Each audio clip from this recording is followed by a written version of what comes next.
चलिए अब आपको इस वक्त की बड़ी खबर बताते हैं। खबर धनबाद के सिंदरी से, जहां कल लाठीचार्ज और फायरिंग को लेकर अब सियासत तेज हो गई है। बाघमारा विधायक जुल्लू महतो ने राज्य सरकार से इस मामले की जांच और दोषियों पर कार्रवाई की मांग की। बाघमारा विधायक जुल्लू महतो ने एसीसी फैक्ट्री के प्रबंधकों पर गुंडागर्दी का आरोप लगाया। उन्होंने कहा, लोग शांतिपूर्ण तरीके से धरना दे रहे थे, उस समय इतनी बड़ी घटना किसी बड़े साजिश की ओर इशारा करती है। विधायक ने एसीसी प्रबंधकों को अपनी हरकतों से बाज आने के लिए चेतावनी भी दी। मैं सबसे पहले तो उस घटना का मैं घोर निंदा करता हूं। उस घटना का मैं घोर निंदा करता हूं और उसके बाद मैं राज्य सरकार और जिला प्रशासन से मैं आग्रह करना चाहूंगा कि इस घटना का विस्तृत रूप से जांच हो, तभी और दोषी लोगों पर कार्रवाई हो।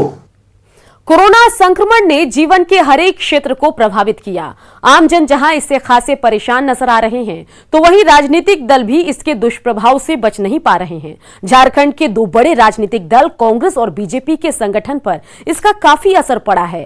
कोरोना ने दोनों दलों के सांगठनिक विस्तार की गाड़ी पर ब्रेक लगा दी। आलम यह है कि बीजेपी में प्रदेश महामंत्री और प्रदेश उपाध्यक्ष के एक एक पद खाली हैं। वहीं बीजेपी के कई प्रकोष्ठों और प्रदेश कमेटियों का विस्तार लंबित पड़ा है। इधर कांग्रेस में भी संगठन विस्तार पर ब्रेक लगा हुआ है। कोरोना के कारण पिछले 15 माह से प्रदेश कमेटियों का गठन नहीं हुआ। ऐसे में कहा जा सकता है कि हमेशा अपने संगठन की मजबूती के लिए काम करते रहने वाले दल आज कोरोना के कारण संगठन को अपनी हालत पर छोड़ने को मजबूर हैं।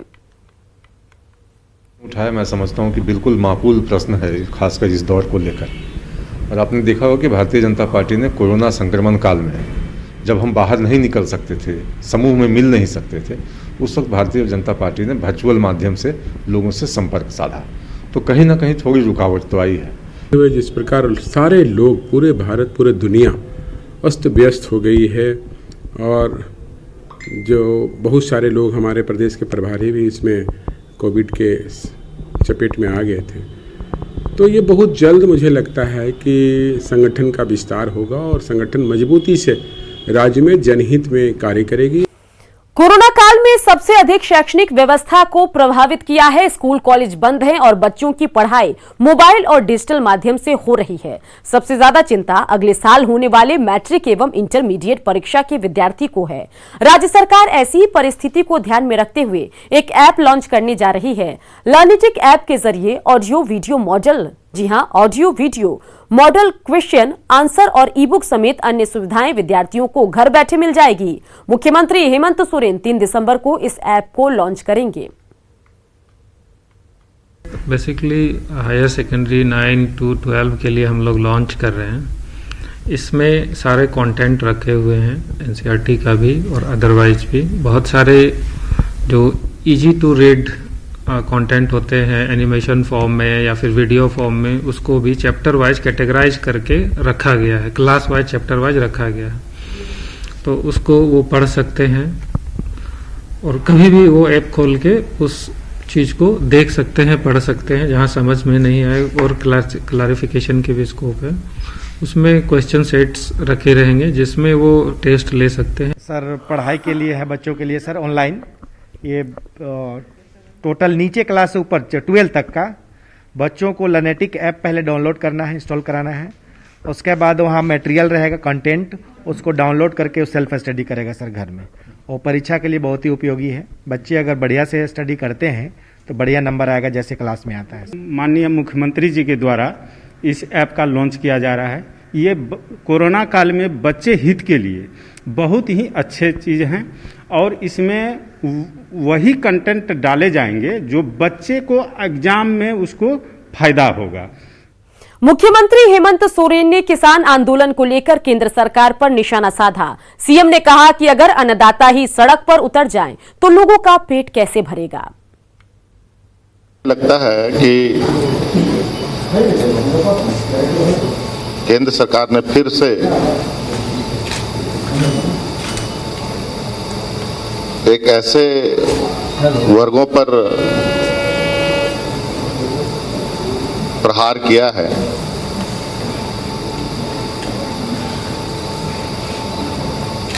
जिनके बदौलत ये देश चलता है, देश के लोगों का पेट भरता है। झारखंड की हेमंत सोरेन सरकार 2 दिसंबर से समीक्षा मोड में नजर आएगी। 2 दिसंबर से 18 दिसंबर तक सीएम हेमंत सोरेन झारखंड मंत्रालय में विभिन्न विभागों की समीक्षा बैठक करेंगे, जिसमें 6 बिंदुओं पर विशेष नजर रहेगी। इस बैठक में केंद्र और राज्य सरकार की संचालित योजनाओं की जानकारी, योजना को लेकर निर्गत राशि सहित कई विषयों पर चर्चा की जाएगी। सीएम की बैठक को लेकर माले नेता विनोद सिंह ने बिजली उपभोक्ताओं के लिए डीपीएस चार्ज माफ करने की मांग रखी है।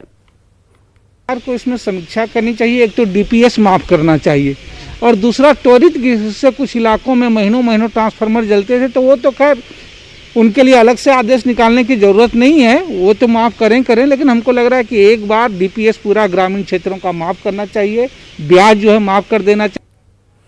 रांची में अवैध रूप से बिक रहे गुटखा तंबाकू उत्पाद के खिलाफ सघन जांच अभियान चलाया गया। नगर सर्किल के नेतृत्व में कई दुकानों पर छापेमारी की गई, जिससे दुकानदारों में हड़कंप मच गया। खुलेआम बिक रहे गुटखा और सिगरेट को जिला प्रशासन की टीम ने जब्त किया और दुकानदारों पर फाइन भी लगाया।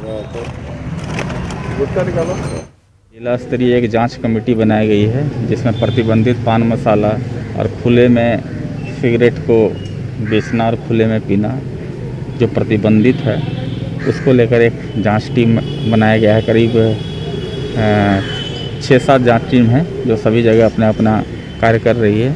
उसी दरमियान में उस टीम में एक आज यहाँ पर विभिन्न रांची के शहरी क्षेत्रों में हम लोग जांच किए और काफ़ी संख्या में दुकान जो रोड के किनारे लगा हुआ है वहाँ पर पाया गया है कि लोग खुले में सिगरेट को बेच रहे हैं और प्रतिबंधित जो पान मसाला है वो काफ़ी मात्रा में वो भी बरामद हुआ है।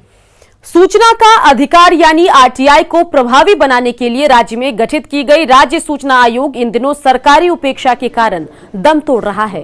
हालात ये हैं कि राज्य सूचना आयोग में पिछले 6 महीने से ना तो अध्यक्ष और न ही कोई सदस्य, आयोग में केसों की सुनवाई ठप है। हालत ये है कि 8 मई को सूचना आयुक्त हिमांशु शेखर चौधरी के कार्यकाल समाप्त होने के बाद से एक भी सूचना आयुक्त आयोग में नहीं है। यहाँ सुनवाई पूरी तरह ठप है और नियम के अनुसार सूचना आयुक्त की नियुक्ति मुख्यमंत्री के नेतृत्व में नेता प्रतिपक्ष सहित अन्य सदस्यों की कमेटी करती है, लेकिन राज्य में नेता प्रतिपक्ष को लेकर ही अभी फैसला नहीं हो सका है, जिसकी वजह से आयुक्त का पद भी खाली है। भाई आप तो आपदा में चले। कोविड का जो मामला आया है, कोविड में राज्य सरकार के द्वारा या केंद्र सरकार के द्वारा या जिलों में जो उपायुक्त या प्रखंड में जो प्रखंड विकास पदाधिकारी या संबंधित अधिकारियों को जो जिम्मेवारी दी गई है कोविड के मरीजों का इलाज करने के लिए या इससे संबंधित मामलों का जो है जानकारी के लिए, लोगों को जागरूक करने के लिए, इसमें जो खर्च हुआ है उसका जो जानकारी जो है नहीं दिया जा रहा है। कई आरटीआई कार्यकर्ताओं के द्वारा या हम लोगों के द्वारा भी जो है स्टेट से या जिलों से जो है जानकारी मांगे हैं, लेकिन हम लोगों को जानकारी कोविड से रिलेटेड नहीं दी जा रही है। इसमें कहीं ना कहीं बड़े पैमाने पर जो है फर्जीवाड़ा है, घोटाला है, सरकार इसको छुपा रही है और राशि का भी बंदरबाट हो रहा है। जो जिसकी कीमत 5 रुपया होनी चाहिए उसका जो है 25 रुपया कीमत रखा गया अस्पतालों में, मेडिकलों में। तो ये एक गंभीर मामला है और जनहित के विपरीत है। सरकार को इस मामले पर संज्ञान लेना चाहिए। सूचना आयोग का दफ्तर है, आप देख सकते हैं जो ये जो खाली हैं कुर्सियां, कभी यहाँ पे सुनवाई होती थी तो पूरी की पूरी भरी रहती थी, लोग आते थे और केसों का निष्पादन भी होता था। आयोग में मई महीने के बाद से यानी कि 8 मई के बाद यहाँ न तो कोई आयुक्त हैं और न ही मुख्य सूचना आयुक्त। ऐसे में हजारों केस यहाँ पर लंबित है।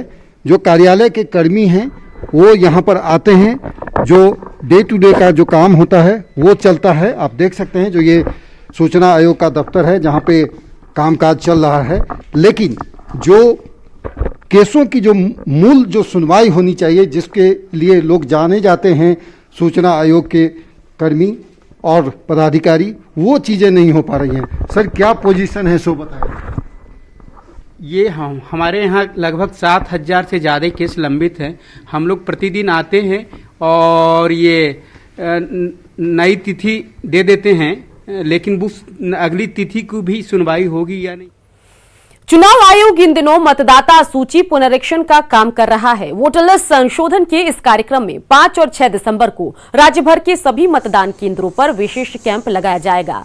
कैंप में 1 जनवरी 2021 को 18 साल पूरा करने वाले युवाओं का नाम वोटर लिस्ट में शामिल किया जाएगा। मुख्य निर्वाचन पदाधिकारी हीरालाल मंडल के मुताबिक 15 जनवरी को नए वोटर लिस्ट का प्रकाशन किया जाएगा। विशेष पुनरीक्षण कार्यक्रम जो है वो 16 नवंबर से प्रारंभ हुआ है और 15 दिसंबर तक चलेगा। इसमें विशेष अभियान के तौर पर 28-29 को विशेष कैंप लगाया गया था और दिसंबर में भी 5 और 6 तारीख को भी विशेष कैंप लगाया जाएगा। आज विश्व एड्स दिवस है, जिसको लेकर रांची में कार्यशाला का आयोजन किया गया। स्वास्थ्य मंत्री बन्ना गुप्ता ने कार्यक्रम का उद्घाटन किया। इस दौरान उन्होंने कहा कि एड्स जैसी बीमारी जागरूकता से ही खत्म होगी। लोगों को एड्स से डरने की जरूरत नहीं है। अगर सतर्कता रखी जाए तो इस गंभीर बीमारी से बचा जा सकता है।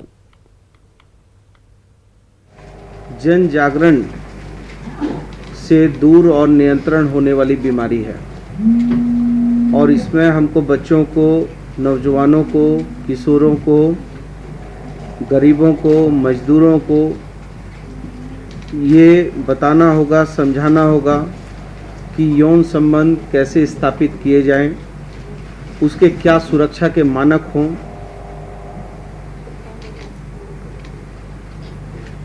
गांव गरीब, किसान गरीब, मजदूर, जल जंगल जमीन में रहने वाले झारखंड के लोग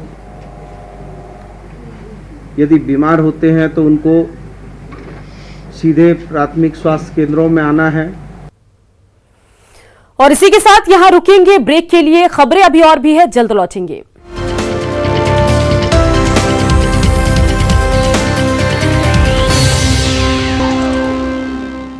इस वक्त की अहम खबर आपको बताएं, खबर चतरा से, जहां पुलिस को बड़ी सफलता हाथ लगी है। यहां 5 लाख के इनामी नक्सली उदेश गंझू ने सरेंडर कर दिया। उदेश गंझू ने अपने पास रखे अमेरिकन मेड सेमी राइफल और 150 राउंड कारतूस भी पुलिस को सौंपा है। एसपी ने उदेश गंझू को समर्पण नीति के तहत मिलने वाली इनामी राशि का चेक नक्सली को दिया।